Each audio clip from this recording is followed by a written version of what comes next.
What's up, everybody? Welcome to another episode of 10K on the Bay. This is Kansas City Speaker Series number 1 of 10. I'm delighted to introduce to you guys the Deal Queen. How's it going? Hi, great. How are you?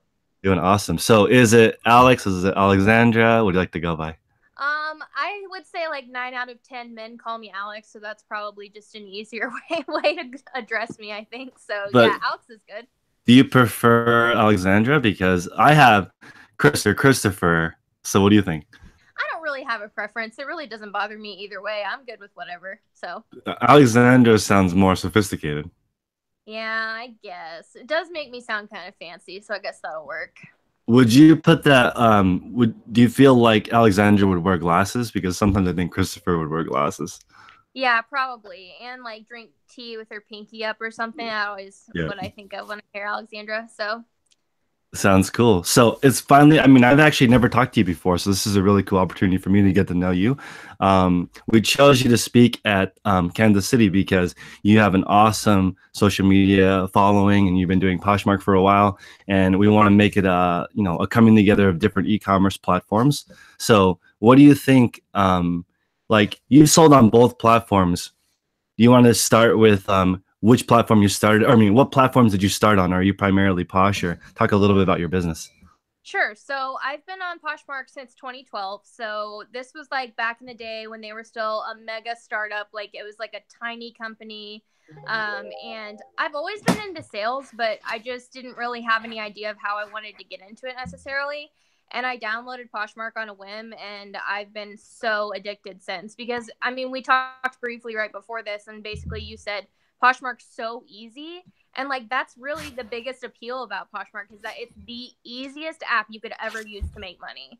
So that's why I'm forever team Poshmark, wearing their shirt, always repping their merch, always talking about it because I think it's just like the best. I think it's just has pretty much no flaws as far as like usability of the app, basically. So So I'm relatively new to Poshmark. I just started a closet seriously maybe 3 weeks ago. And I was gonna ask you, is there any functionality that's different from listing on a computer versus your phone? I would say definitely if you're an eBay person, and especially for eBay veterans that do everything on their computer and list in bulk and stuff, it's going to be a little bit more time consuming to list on your phone, but it's also a lot more user friendly.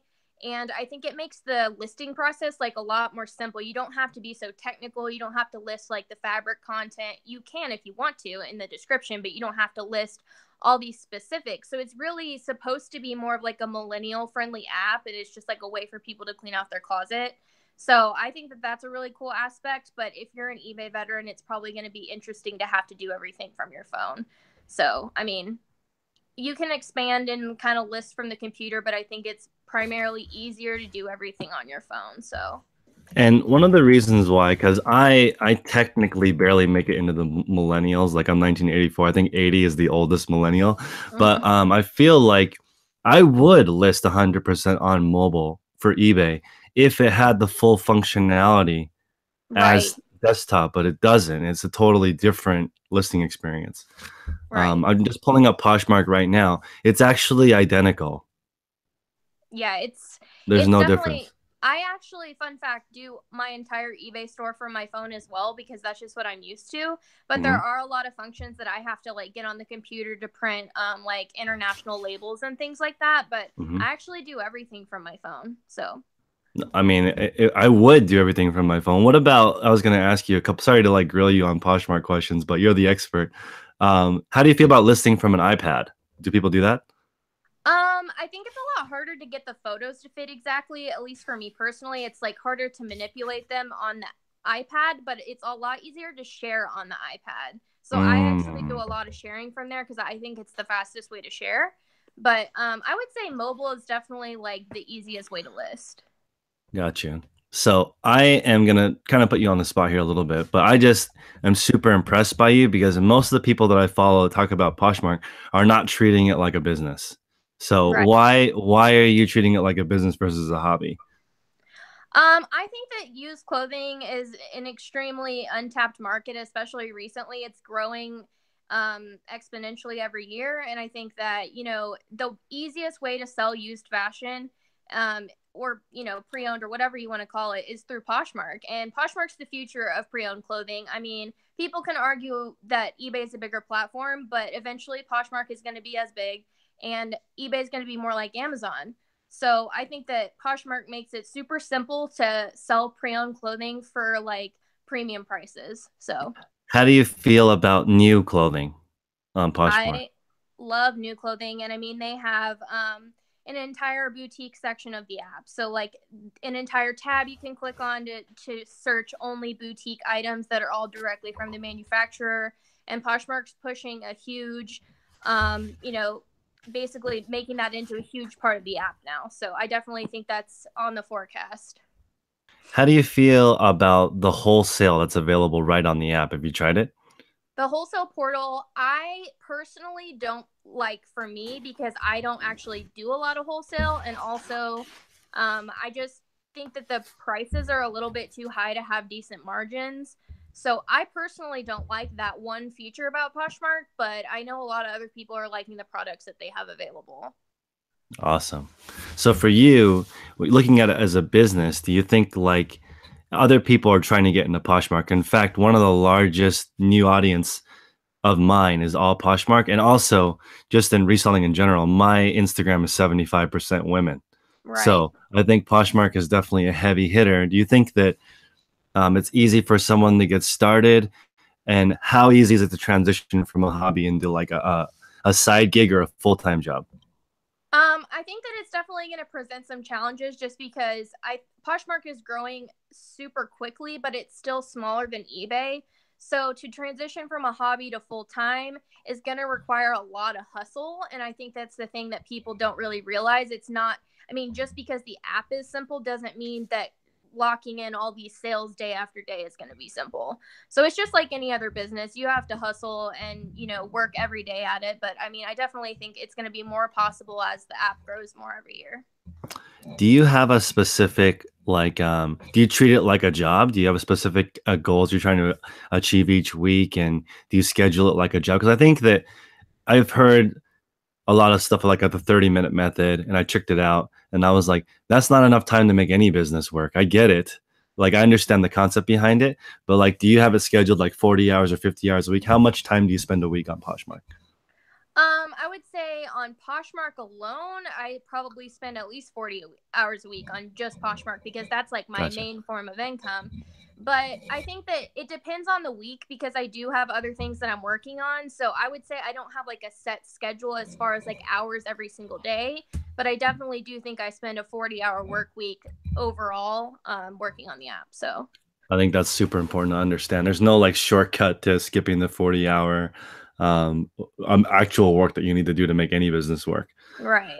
So from your perspective, because we're trying to get really close to eBay and actually talk directly with the platform. I know you talk directly with the platform. You talk to the people who work directly at Poshmark. Are there any changes or improvements that you would like to see that you think are on the forefront of making Poshmark different? Definitely. So I think that one of the biggest flaws of Poshmark in general is the fact that sellers that take their job seriously don't have access to more data. Mm, So that is my biggest thing. I've said that at the last 3 Posh Fests that I've been to have been like, why do we not have more access to data? Like, even if we had to pay for a store subscription, like, why don't we have access to this?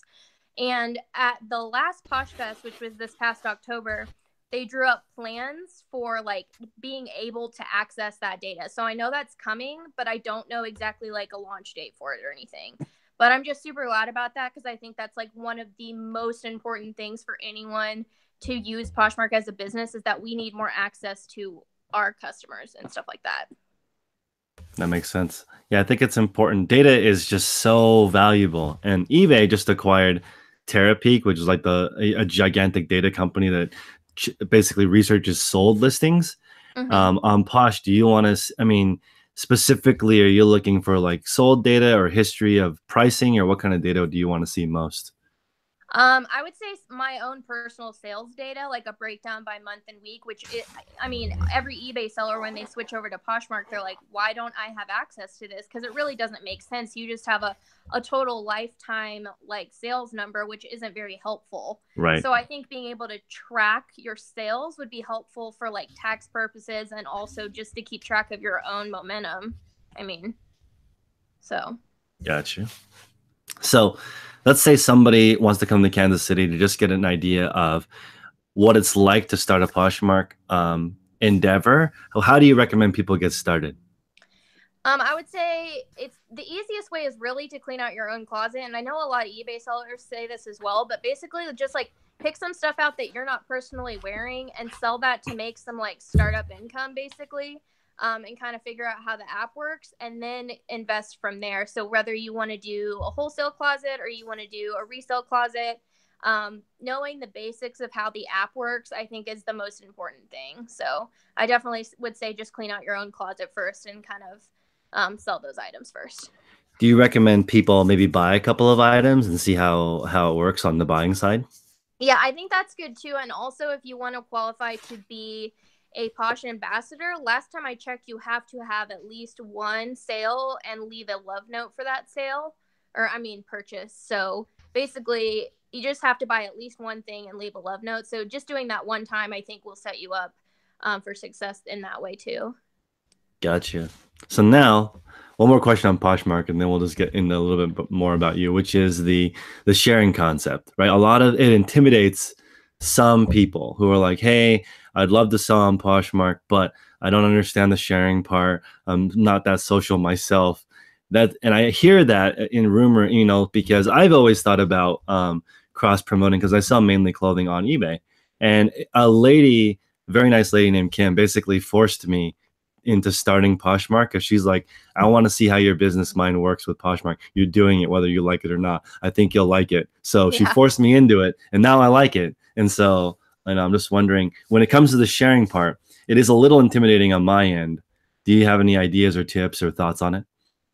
I definitely don't think it's intimidating at all. And actually, sharing doesn't really require interacting with anyone. I know people always say like Poshmark's a super social app, which it is, but you don't have to talk to people just because you're sharing their listings. It's just a way of getting exposure because in theory, you're going into their store, you're sharing their items, and then, hopefully they'll share back. And it's the same thing with following people. It just basically gets traffic to your store, but you don't actually have to interact with those people. It's just like a very basic function of the app and how to get your listing circulating. And I also think that people don't understand that self shares are actually really important as well because self shares bump your listings up to the top of search.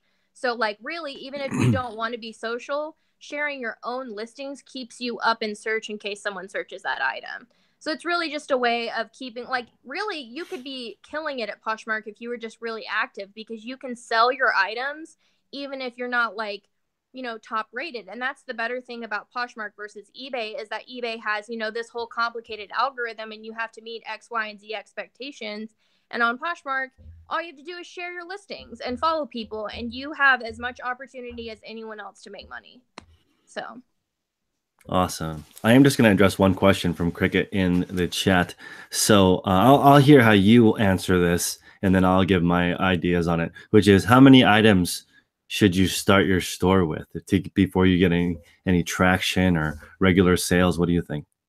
Probably, I would say at least 100. I think 100 is like when you start making, a couple sales. And then if you really want to like up your game, I would say having 500 plus listings is ideal. I mean, I think like a little over 600 right now, but normally I have like at least 1,000. And then, there's some closets that have 4,000 plus items. So I think unless you have 100 items, you're probably not going to see a ton of results. That is like such an awesome answer because I think the same thing. If you don't have 100 listings, you basically don't make make zero assumptions before you have 100 listings because that's too small of a sample size. And for me, my personal goal is just in the first couple of months to get to 500 listings because then I can really have an idea. Does it, what works, what doesn't work? You'll be able to see some trends. It's the same with eBay. If you only have 30 listings and you email me why some haven't sold, there's just a lot of stuff on for sale. There's 800 million things for sale on eBay. On Poshmark, the same. There's thousands and thousands of people selling their stuff. You need to have a decent sample size before you can't give up or quit or cheer or anything in the beginning. There's just such a small amount of listings. Totally true. I agree. So someone is asking, how does shipping work with Poshmark? It's the best ever. Like, I cannot, when I got on eBay, like, I didn't actually get on eBay for like the first year of having Instagram, but I finally gave in. But that was the most terrifying thing to me about eBay, because I was like, I don't own a scale. I don't know how much anything weighs. I'm confused about all these different shipping options. But on Poshmark, it is one flat fee paid by the buyer, no matter how much it weighs, up to 5 pounds. If it weighs half a pound or 4.8 pounds, it ships for the same rate on Poshmark. You don't have to weigh it. And a new feature is that it doesn't even have to be in a priority mailbox. You can use any flat rate box you want. Any box at the post office, pretty much, you can use for Poshmark. And I didn't realize that. Any flat rate? Yeah, they just did that like maybe almost 2 months ago now. You can use any flat rate box you want, and the post office is going to ship it for the same flat rate. It's crazy. Shoes, even like heavy 4.5-pound boots, ship for the same price. No, that's a ridiculous hack. I mean, like, just that in it alone, when I heard that, I was like, I definitely want to try this out, because boots and shoes are literally, it's $25 to ship coast to coast. Yes. So it can be pricey for a 4.5-pound box or pair of something that doesn't fit into a flat rate. Right. Yeah, and that's actually one really interesting thing that Manish was saying whenever they first started Poshmark, when it first launched. That was one of their biggest growing pains, because they knew if they didn't make the shipping simple that they were going to go out of business. So they worked out a contract with USPS to even be able to do that. So it's like Posh Post is like legendary. It's like unheard of. So I think it's no, cool. It's groundbreaking. So I'm definitely super excited to hang out with you and brainstorm different ideas, because I think it's so awesome when somebody is on one platform and then works on other ones, because you get to see their whole perspective on all the different features. How accessible do you feel like Poshmark is for sellers? Can they suggest things and you see the changes happen, or what do you think? Oh, definitely. And I think the easiest way, really, I mean, first of all, Manish is like the most interactive CEO I've ever met in my life. Like the first Posh Fest, he sat on the floor and talked to everybody the whole time. And like, he always remembers my birthday. He answers tweets. Like if you tweeted to him, he'll respond to you, like stuff like that. But also sending, Posh support an email if you have a question, or coming to Posh Fest, like all the developers sit down at the lunch tables with you and write down all of your suggestions. Like that's how serious they are about improving the app. So, I mean, I think of all platforms that you could really get involved with, I mean, Poshmark's always trying to grow and learn and adapt. So, I really like the interactive team that they have going on over there. So, wow, I keep asking more questions. I'm just so excited about it. Since you have started, has there been lots of changes in the app? Oh, tons of changes. Gotcha. So, and so now, I guess let's just sort of like wrap this up with some different ideas, which is, where do you see yourself going with Poshmark? Is it still going to be your bay? Are you going to continue and make that your main jam? Yeah, I definitely think that it's going to continue to grow. And they'll probably get bought out at some point. So I don't know if, that's going to change the way that the app goes. But I just think that it's just such a good organic movement for women, especially because it started out as a primarily women-oriented app. You can only sell women's fashion, stuff like that.